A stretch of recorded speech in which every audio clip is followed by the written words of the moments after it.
Hello guys, welcome back to my YouTube channel Standout Classes. So today I'm going to continue chapter 3 matrices exercise 3.1.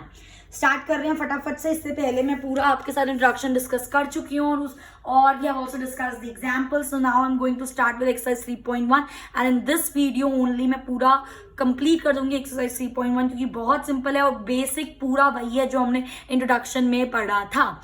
जिस बच्चे को introduction अच्छे से आ गया, concept अच्छे से समझ आ गया, उसके लिए ये एक्सरसाइज कुछ भी नहीं. ठीक है, सो लेट्स गेट स्टार्टेड. हम एक मैट्रिसेस दे रखा है इन क्वेश्चन 1 में. मैट्रिक्स एक होता है तो आप उसको बोलते हैं मैट्रिक्स, और एक से ज्यादा मैट्रिक्स होते हैं तो उसको बोलते हैं मैट्रिसेस. ठीक है, तो इस वाले क्वेश्चन में हमें एक मैट्रिक्स दे रखा है. A is equals to 2 5 19 -7 35 -2 5/2 12 √3 1 -5 17. ठीक है, बिल्कुल दे रखा है. सबसे पहली चीज हमसे इसमें बोला है right the order of the matrix. Order तो निकाल लेंगे. क्या होता है ऑर्डर? ऑर्डर का मतलब number of rose into number of columns. कितनी रो है यहाँ पे? 1 2 3 रो है. कॉलम कितने हैं? 1 2 3 4. तो ऑर्डर क्या हो जाएगा? 3 × 4. सिंपल. ठीक है, फिर बोला number of element. Number of element निकालने तो क्या करते हैं? Again number of row into number of column को मल्टीप्लाई कर देते हैं. तो आप 3 × 4 कर दोगे तो क्या आ जाएगा? आपके एलिमेंट कितने हो गए? 12. आप चाहो तो डायरेक्ट गिन भी सकते हो. 1 2 3 4 5 6 7 8 9 10 11 12. ठीक है, उसके बाद आता है राइट द एलिमेंट. अब हमें कुछ एड्रेसेस दे रखे यहाँ पे एलिमेंट की, वो बताना है. देखो A1 3. 1 मतलब फर्स्ट वाला रो होता है, सेकंड वाला कॉलम. तो फर्स्ट रो में थर्ड एलिमेंट, ये रही फर्स्ट रो और इसका थर्ड एलिमेंट क्या है? 1 2 3 19 is your answer. Similarly A33 में क्या करोगे? Third row third column. Third row 1 2 3, third row ये रही, थर्ड रो ये और थर्ड कॉलम ये. तो यहाँ पे क्या पड़ रहा है आपका? -5. A23 second row third column, ये सेकेंड रो और ये थर्ड कॉलम. तो सेकेंड रो ये और थर्ड कॉलम ये, तो 5/2. A21 second row first column, second row ये रही हमारी और फर्स्ट कॉलम ये रहा, that is 35. A24 second row और फोर्थ कॉलम, सेकेंड रो ये है और फोर्थ कॉलम कौन सा? ये. तो क्या पड़ रहा है आपका?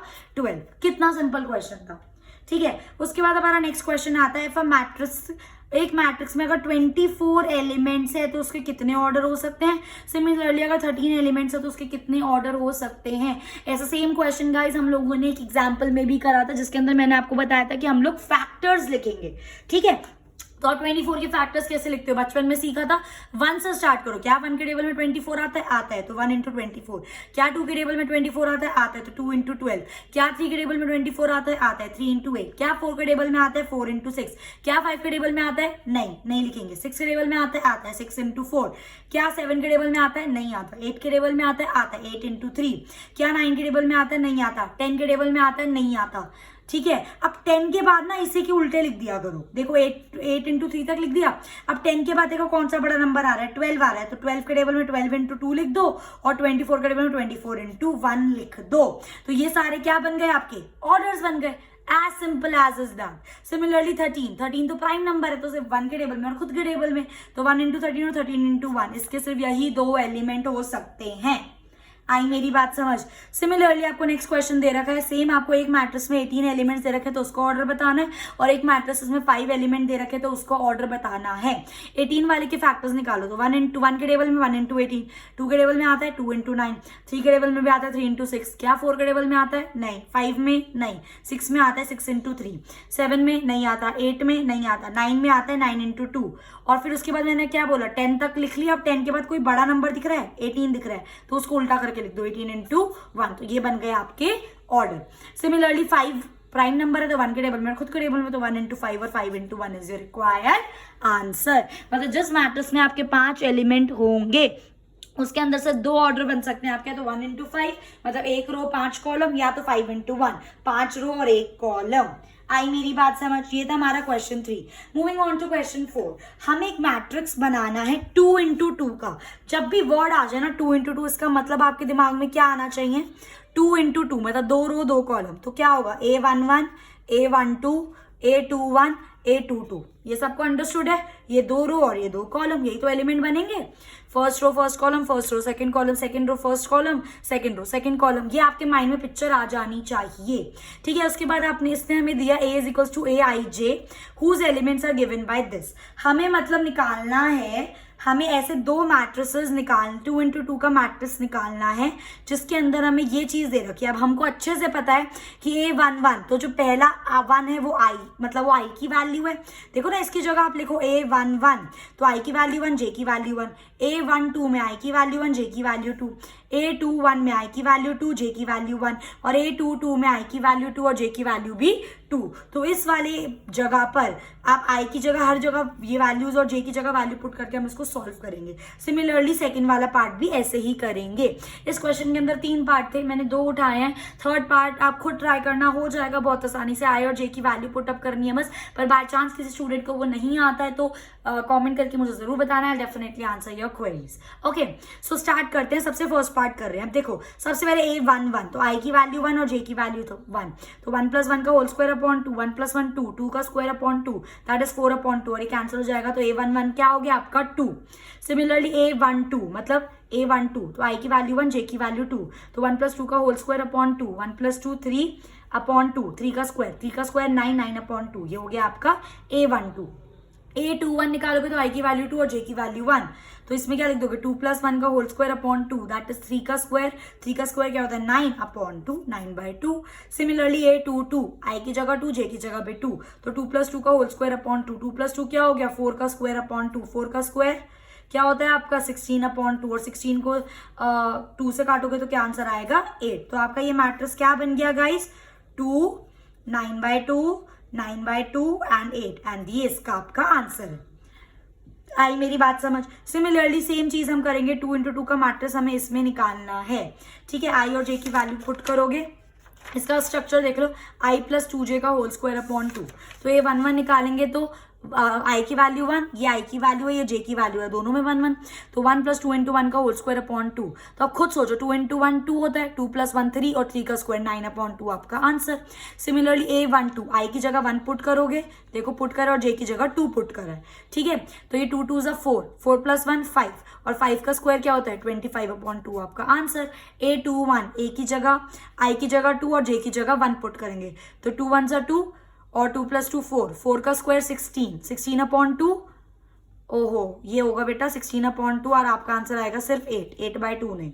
ठीक है, नेक्स्ट आता है आपका इसके अंदर सेम 2 और 2, मतलब I की जगह भी 2 और उसकी जगह भी 2, तो यहाँ पे मैंने 2 पुट करा, प्लस 2 × J की जगह मैंने 2 पुट करा अपॉन 2 का होल का स्क्वायर, तो 2 2 = 4, 4 + 2, 4 + 2 क्या होता है 6, 6 6 = 36 upon 2 and 18 is your answer. तो आपका मैट्रिक्स क्या बना गाइस, चेक करो, 9/2, 25/2, 8 और 18, ये आपका आंसर है इस वाले क्वेश्चन का। ठीक है, सिंपल।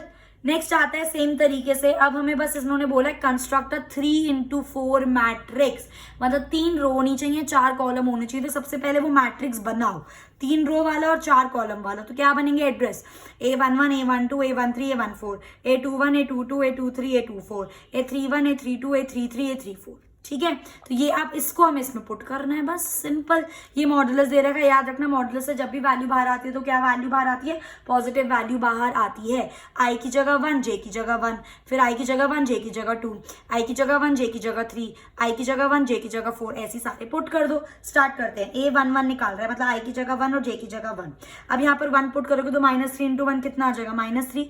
मैं थोड़ा डायरेक्ट कर रखा है, 12th क्लास के बच्चे इतना तो कर ही सकते हैं हम। प्लस J की जगह 1, सॉल्व करो, माइंड में सॉल्व करो फटाफट से, प्लस माइनस माइनस, 3 में से 1 गया, 2 बचेगा, पर नेगेटिव का 2 बचेगा, और नेगेटिव का 2 मॉडुलस से बाहर आके क्या बन जाएगा, पॉजिटिव का 2। अब ये 2 से 2 कैंसिल, आपका आंसर क्या आ गया 1। सिमिलरली A12, अब I की जगह 1 और J की जगह 2 पुट करेंगे, तो I की जगह 1 तो -3 × 1 -3 प्लस 2, अब अगेन मन में सोचो, प्लस माइनस माइनस, 3 में से 2 गया, क्या बचा नेगेटिव का 1 बचेगा, और क्योंकि 3 का साइन नेगेटिव है ना, बचपन में सीखी थी ये, बचपन से मतलब 5th 6th में। अब -1 मॉडुलस से बाहर आके 1, तो 1/2 × 1 क्या आएगा 1/2। नेक्स्ट आ जाओ A13, I की जगह 1 और J की जगह 3, अब I की जगह 1 तो -3, -3 × 1 -3 प्लस J की जगह 3, -3 + 3 0, कैंसिल होके 0, 0 × something will give you 0। Next आता है आपका A14, दैट इज 1/2। अब देखो अगेन I की जगह 1, तो -3 × 1 -3 प्लस और यहाँ पे क्या पुट करोगे आप, जे की जगह 4। अब प्लस माइनस, माइनस 4 में से 3 गया, 1 बचेगा पॉजिटिव का, और 1 इससे बाहर लाएगा मॉडुलो से पॉजिटिव का, तो 1/2 इंटू 1 भी क्या हो जाएगा 1/2। A21 आई की जगह 2, जे की जगह 1, आई की जगह 2 पुट करोगे तो क्या हो जाएगा 3 2 6, तो -6, और ये प्लस जे की जगह 1, तो प्लस माइनस, -6 में से 1 गया, 5 बचा पर नेगेटिव का, पर मॉडल से बाहर पॉजिटिव आएगा, तो क्या हो जाएगा ये 1/2 into 5 will give you 5/2। Next आता है आपका A22, आई की जगह भी 2, जे की जगह भी 2, आई की जगह 2 पुट करोगे तो क्या हो जाएगा -3 इंटू 2 -6, प्लस जे की जगह 2, तो प्लस माइनस, -6 में से 2 गया, 4 बचा, -4, पर मॉडुलस के बाहर क्या आ जाएगा +4, तो ये अब कैंसिल होके क्या आंसर आ जाएगा आपका 2। ठीक है, अब A23, ए आई की जगह 2, जे की जगह 3, यहाँ पे मैंने पुट भी करके दिखाया, -3 into 2 plus 3, 3 2 6, -6 plus 3, plus minus, -6 में से 3 गया, 3 बचा पर नेगेटिव का 3, पर मॉडुलस से बाहर आएगा तो पॉजिटिव का 3, तो 1/2 इंटू 3 क्या हो जाएगा 3/2। नेक्स्ट आता है आपका A24, A24 क्या बन जाएगा आपका, आई की जगह 2, जे की जगह 4, आई की जगह 2 पुट करोगे तो -3 इंटू 2 6, और प्लस जे की जगह 4 पुट करेंगे, प्लस माइनस, -6 में से 4 गया, क्या बचा 2 बचा पर नेगेटिव का 2, पर मॉडुलस के बाहर पॉजिटिव का 2, तो 1/2 इंटू 2, 2 से 2 cancel, 1 is your answer. Next आता है आपका A31, आई की जगह 3, जे की जगह 1, आई की जगह 3, तो -3 इंटू 3 -9, प्लस जे की जगह 1, प्लस माइनस, -9 में से 1 गया, 8 बचा, नेगेटिव का 8 बचा, पर मॉडुलस के बाहर पॉजिटिव का 8, तो 1/2 इंटू 8, 2 से 8 कैंसिल, 4 आंसर। सिमिलरली A32, आई की जगह 3, जे की जगह 2, आई की जगह 3 पुट करोगे तो क्या आ जाएगा -3 इंटू 3 9, और प्लस 2, प्लस माइनस, -9 में से 2 गया 7, नेगेटिव का 7, मॉडुलस के बाहर पॉजिटिव 7, तो 1/2 into 7 will give you 7/2। Next आता है आपका A33, ठीक है, आई की जगह भी 3, जे की जगह भी 3, तो आई की जगह 3 पुट करोगे तो क्या आ जाएगा आपका -3 इंटू 3 9, और प्लस 3, प्लस माइनस, -9 में से 3 गया, माइनस का 6, और मॉडुलस से बाहर पॉजिटिव 6, तो 1/2 इंटू 6 विल गिव यू 3, है ना, 2 3 6 कट गया। A34, आई की जगह 3, जे की जगह 4, तो ए की जगह 3 पुट करोगे तो क्या आ जाएगा -3 इंटू 3 -9, प्लस 4, प्लस माइनस, -9 में से 4 गए, 5 बचा, -5, मॉडुलस के बाहर पॉजिटिव 5, और 1/2 इंटू 5 विल गिव यू 5/2। तो आपका क्या बन गया, चेक करो, A11 1 है, A12 1/2 है, A13 0 है, A14 1/2 है, A21 कितना है 5/2, A22 कितना है 2, A23 कितना है 3/2, A24 कितना है 1, A31 कितना है 4, A32 कितना है 7/2, A33 कितना है 3, और A 5/2, and this is your required answer. बस आपको ये चीज पता होनी चाहिए, 3 इंटू 4 का मैट्रिक्स है तो क्या क्या एड्रेस होंगे, ये पता है, क्वेश्चन आसानी से डन है। आगे मेरी बात समझते, ये था हमारा question 5। Moving on to question 6, हमें बोल रहा है find the value of x y z। बहुत सिंपल है, ये देखो, ये भी 2 इंटू 2 का मैट्रिक्स है, 2 रो 2 कॉलम, ये भी 2 इंटू 2 का मैट्रिक्स है, और दोनों इक्वल है, इसका मतलब ये एलिमेंट इसके इक्वल है, ये एलिमेंट इसके इक्वल है, ये एलिमेंट इसके इक्वल, और ये एलिमेंट इसके इक्वल है, तो x y z की वैल्यू निकालो ना। सबसे पहली चीज x plus y is equal to 6 पहली इक्वेशन, और x into y is equal to 8 दूसरी इक्वेशन, यही तो 2 इक्वेशन है, उनको सॉल्व करके बना सकते हो आप। तो मैंने इससे क्या करा, x इंटू वाई से y की वैल्यू निकाली, x यहाँ पे मल्टीप्लाई, वहां जाके डिवाइड, तो y की वैल्यू क्या आ गई 8/x। अब ये जो मेरी y की वैल्यू आई है मैंने इस वाली इक्वेशन में पुट कर दी, तो यहाँ पे x/1 as it is, plus y की जगह क्या पुट कर दी 8/x इज इक्वल टू 6। इन दोनों का एलसीएम लिया तो यहाँ पे क्या बन गया x² + 8 इज इक्वल टू 6, ये उधर जाके मल्टीप्लाई हो गया तो x² + 8 is equal to 6x, shifting कर ली तो क्वाड्रेटिक इक्वेशन बन जाएगा, 6x प्लस है यहाँ के नेगेटिव, तो x² - 6x + 8 is equal to 0। अब आपने इसको स्प्लिटिंग द मिडिल टर्म करा तो क्या हो जाएगा x² - 4x - 2x + 8। कैसे आया स्प्लिटिंग द मिडिल टर्म, 8 के फैक्टर्स निकाले मैंने, एलसीएम निकाला, 2 4 = 8, 2 2 = 4, और 2 1 = 2, तो क्या बन गया था 2 का पेयर, एक 4 और 2, मतलब खुद देखो ना, 4 2 = 8 हो गया, और 4 + 2 करूंगी तो 6 आ जाएगा, तो ऐसे स्प्लिटिंग द मिडिल टर्म कर दी मैंने। अगर किसी बच्चे को कोई भी डाउट है मिडिल टर्म स्प्लिटिंग्स वगैरह में, एलसीएम निकालने में, तो प्लीज कमेंट करके बताना, मैं उस पर एक सेपरेट वीडियो आप लोगों के लिए जरूर अपलोड करना बहुत पसंद करूंगी। ठीक है, तो हम इसको कैसे लिखेंगे, 4 और 2 को -6 और -2x, क्योंकि माइनस माइनस प्लस करोगे, 4 + 2 6, और नेगेटिव का साइन। ठीक है, तो x² - 4x - 2x + 8। अब इन दोनों में x कॉमन तो क्या बचा x - 4, इन दोनों में -2 कॉमन तो क्या बचा x - 4, तो दो वैल्यू हो गई, एक हो गई x minus 2 x minus 4 is equal to 0। अब इसको इक्वल टू 0 पुट करोगे तो x की वैल्यू 2, इसको इक्वल टू 0 पुट करोगे तो x की वैल्यू 4। अब जब x की वैल्यू 2 होगी यहाँ पर पुट कर दो तो y की वैल्यू क्या आ जाएगी, 6 में से 2 जाएगा तो 4। सिमिलरली अगर x की वैल्यू 4 होगी यहाँ पे पुट कर दो, ठीक है, तो y की वैल्यू क्या आ जाएगी, 6 में से 4 माइनस हो जाएगा तो 2। आप यहाँ चाहो तो इसमें भी पुट कर सकते थे, x की वैल्यू 2 पुट करो तो 2 4 जा 8, y की वैल्यू 4, x की वैल्यू 4 पुट करो तो 4 2 जा 8, y की वैल्यू 2। आई मेरी बात समझ। और z तो सीधा सीधा यहाँ से दिख रहा है, 5 plus z is equal to 5 को इक्वेट करो, z की वैल्यू क्या आ जाएगी, 5 आ जाएगा तो z की वैल्यू 0। आई मेरी बात समझ। नेक्स्ट वाला क्वेश्चन भी ऐसा ही है, ये इसके इक्वल है, ये इसके इक्वल है, ये इसके इक्वल है, 3 इक्वेशन बन गई हमारी, ठीक है। मैंने बहुत ध्यान से देखा तो y plus z is equal to 7 है, तो y प्लस जेड की वैल्यू दे रखी है, तो मैंने ये जो y प्लस जेड है ना ये इस वाली इक्वेशन में पुट कर दी, क्योंकि फर्स्ट इक्वेशन में भी तो y प्लस जेड है। तो क्या कर दिया, x plus y plus Z की जगह क्या पुट कर दिया, 7 पुट कर दिया, ठीक है। तो क्या होगा, x plus 7 is equal to 9। अब 7 में आ जाके क्या हो जाएगा, माइनस 9 में से माइनस 7 माइनस, तो x की वैल्यू क्या आ गई, 2। अब जब आपके पास x की वैल्यू 2 आ गई, सेकेंड इक्वेशन में देखो x की वैल्यू 2 पुट कर दो तो z नहीं निकाल सकते, तो वही चीज करिए, x की जगह 2 plus z is equal to 5, तो z की वैल्यू 5 में से 2 गया 3। अब थर्ड इक्वेशन में आपके पास z की वैल्यू होगी तो यहाँ पे z की वैल्यू पुट कर दो, तो y plus 3 is equal to 7। अब 3 आ जाएगा तो y की वैल्यू क्या आ जाएगी, सिंपल 4। आई मेरी बात समझ। सेम तरीके से क्वेश्चन 7 है, find the value of a b c d from the equation this. तो a minus b is equals to -1 मैंने पहली इक्वेशन बनाई है, और दूसरी इक्वेशन मैंने बनाई है 2a minus b is equals to 0। दो इक्वेशन इसलिए उठाई है सेम वेरिएबल वाली, ताकि इनको सॉल्व करूं और a और b की वैल्यू निकाल सकूं, ठीक है।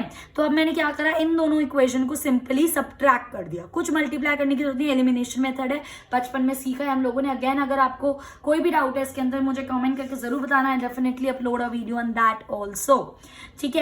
सो ये आपका क्या करा मैंने, 2a माइनस बी वाली इक्वेशन को ऊपर लिख लिया, a माइनस बी वाली इक्वेशन को नीचे लिख लिया, और इनको सब्ट्रैक्ट कर दिया, तो साइन चेंज हो गया। तो ये माइनस का बन गया, ये माइनस का प्लस, और ये माइनस का प्लस, ये इससे कैंसिल, तो 2a माइनस a गया, a बचा इज इक्वल्स टू ये -1 का +1 बन गया, तो a की वैल्यू 1 आ गई। अब a की वैल्यू 1 मैंने फर्स्ट इक्वेशन में पुट कर दी, तो क्या हो गया, 1 minus b is equals to -1, तो माइनस b उधर जाके पॉजिटिव बन गया, और ये वाला -1 इधर आके पॉजिटिव, तो 1 + 1 b की वैल्यू 2 आ गई। अब जब a की वैल्यू b मिल गई, b की वैल्यू मिल गई। अब सेकंड उठा ली मैंने, 2a + c is equals to 5, third equation 2a + c is equals to 5, a की वैल्यू मैं ऑलरेडी निकाल चुकी थी 1, मैंने पुट करा 2 × 1 + c इज इक्वल्स टू 5, ठीक है। 2 1 2 + c इज इक्वल्स टू 5, वहां पे शिफ्ट कर दो, c में 5 में से 2 गया, क्या बचा, c की वैल्यू 3। नेक्स्ट आता है आपके पास एक और इक्वेशन जो आपकी क्रिएट होगी d की वैल्यू निकालने के लिए, that is 3c + d is equals to 13, वो वैल्यू डाली, और c की वैल्यू आप अपने अभी निकालिए, दैट इज 3, इसके अंदर पुट करो, 3 × 3 + d is equals to 13, 3 3 9 + d is equals to 13, 9 उधर जाएगा, d की वैल्यू क्या आ जाएगी आपकी, FOUR 4। आई होप गाइस ये चीज आपको क्लियर है। So with this I have completed exercise 3.1, but अभी रुक जाओ, एक छोटा सा MCQ टाइप ऑफ क्वेश्चन भी बचा है। कभी कभार MCQ में से भी क्वेश्चंस आ जाते हैं, वो मैंने लिखे नहीं है, मैं डायरेक्ट आपको यहाँ पर करा सकती हूँ, ध्यान से चेक करेंगे सारे बच्चे। आपको क्या दे रखा है, फर्स्ट MCQ 8th वाले की MCQ की बात कर रही हूँ मैं, आपको यहाँ पर दिया हुआ है A is equals to A IJ m × n is a square matrix. हमको बोला है कि हमको एक स्क्वायर मैट्रिक्स दिया हुआ है, तो उसके अंदर आपको बताना है स्क्वायर मैट्रिक्स में m is less than n, m is greater than n, m is equal to n, या नन ऑफ दीज। हमको अच्छे से पता है, स्क्वायर मैट्रिक्स में इंट्रोडक्शन वीडियो में पढ़ा था m is equal to n, तो इसका आंसर क्या है, थर्ड ऑप्शन। उसके बाद आपका एग्जाम्पल 9 आता है, सिंपल है बहुत ज्यादा। इन्होंने बोला है which each of the given value of x y z make the following pair of matrices equal, कि अगर हमें दो ये चीज दे रखी हैं, दो मैट्रिक्स आपको दे रखे हैं, ध्यान से चेक करो, एक दे रखा है 3x + 7, एक दे रखा है 5, ये हो गया y + 1, और ये हो गया 2 - 3x, ये आपको दे रखा है, इक्वल दे रखा है किसके, 0 y - 2 8 और 4। तो आप वैल्यू नहीं निकाल सकते x और y की, बिल्कुल निकाल सकते हैं। इसमें बोला है which of the following value of x y make the following pair, मतलब ऐसी कौन सी x और y की वैल्यू है जिसपे ये फॉलोइंग पेयर इक्वल माने जाएंगे, ठीक है। चेक करते हैं, सबसे पहले इसको इक्वल पुट करो, 3x + 7 is equals to 0 put करा मैंने, तो ये क्या आ गया, 3x is equals to -7, x की वैल्यू क्या आ गई, -7/3, ठीक है। और अगर आप y की वैल्यू यहाँ पुट करो, इसको इसकी इक्वल पुट करो, y plus 1 is equals to 8, तो y की वैल्यू 8 में से 1 गया 7। अब देखो इसके हिसाब से y की वैल्यू 7 आ रही है। अब आपकी वैल्यू और एक और आपका पेयर बन रहा है, यहाँ पे देखो चेक करो, ये बन गया आपका 2 minus 3x is equals to 4। ठीक है, तो ये उधर चला जाएगा, ये हो जाएगा 2 minus 4 is equals to 3x, 2 में से 4 minus 2 is equals to 3x, तो ये आ जाएगा -2/3 इज इक्वल्स टू x। ये आ गई एक x की वैल्यू, एक x की वैल्यू ये आ गई। और आपके पास यहाँ पे भी आपको y का इक्वेशन दे रखा है, that is 5 is equals to y minus 2, तो 5 plus 2 is equals to y की वैल्यू 7। 110% श्योरिटी वाली बात है कि y की वैल्यू 7 होगी। तो ना ये वाला क्वेश्चन, ना ये वाला ऑप्शन हो सकता है, ना ये वाला, इन दोनों ऑप्शन में से ही कुछ हो सकता है। ठीक है, अब इन दोनों ऑप्शन में से आपके पास x की वैल्यू कौन सी आई, -7/3 और -2/3, कौन सा आंसर है?